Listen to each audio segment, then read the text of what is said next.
Welcome back to Central News. A month or so ago we spoke with Professor Shaun about complementary therapies for cancer and also Kanuka honey.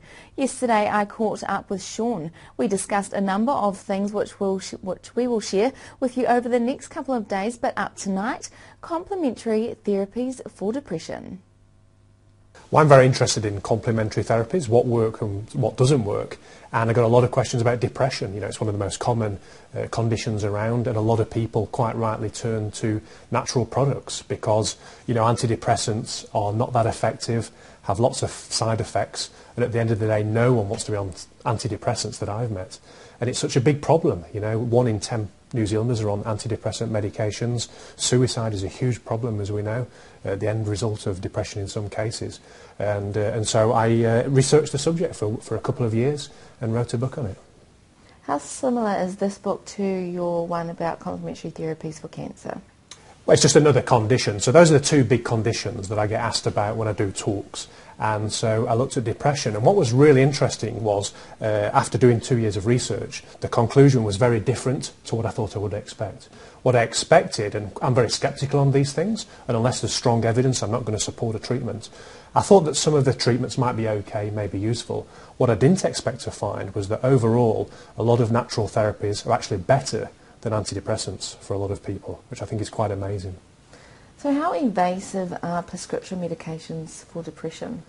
Well, it's one of the major talking points in medicine of the last decade has been the real lack of effectiveness of antidepressant medications. You may remember 20 years ago there was talk of everyone going on to Prozac. There was a book and a film called Prozac Nation, and it was the be-all and end-all. But unfortunately it doesn't work for a lot of people. When you look at all the studies, and a lot of people now are digging out all the old studies to see how effective they are, and they're not that effective. They're hardly better than placebo. And yet they almost always will give people side effects, and very often people can't stop taking the antidepressant. What do you offer in your book so that people don't turn to antidepressants? Well, I don't tell people to stop taking antidepressants. That's a discussion between a person and the doctor, but I give alternatives that people might want to take. Instead of antidepressants, they can talk to the doctor if they're just starting or the doctor's thinking of starting them, or they can use all of these with antidepressants and maybe come off antidepressants or just help the symptoms as well. So there are thousands of therapies out there. I always learn, every talk I do, someone tells me about a new therapy. But what I found was about 30 that are really useful for depression and about 6 or 7 that are really strong.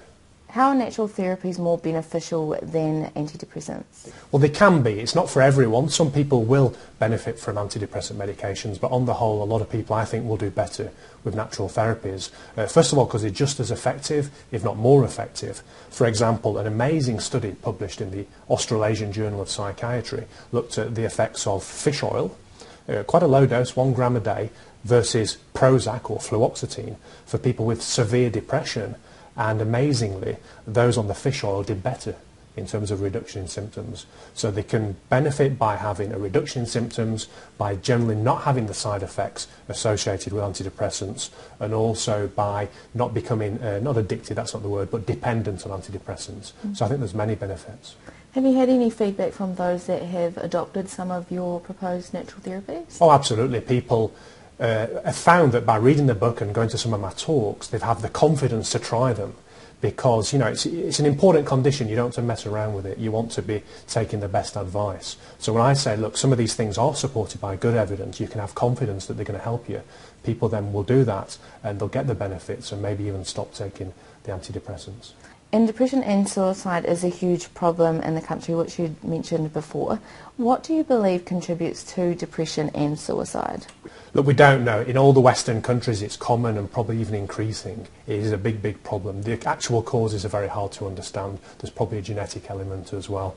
So rather than looking at the causes, which other people are doing, and that's great, I'm trying to look at treatments and really effective treatments that are safer than some of the ones that we're using at the moment.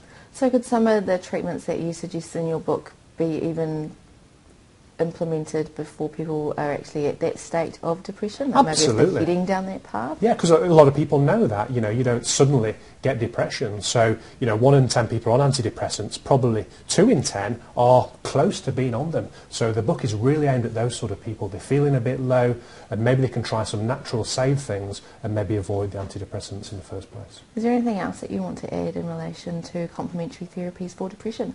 I just think that they're a really good choice for a lot of people. There's some good evidence, between 5 or 6 or 7 of them, and I encourage people to look at the evidence and make a good decision. Shaun's book is available in all bookstores. You can also check out his website, flavours.me/Shaun Holt.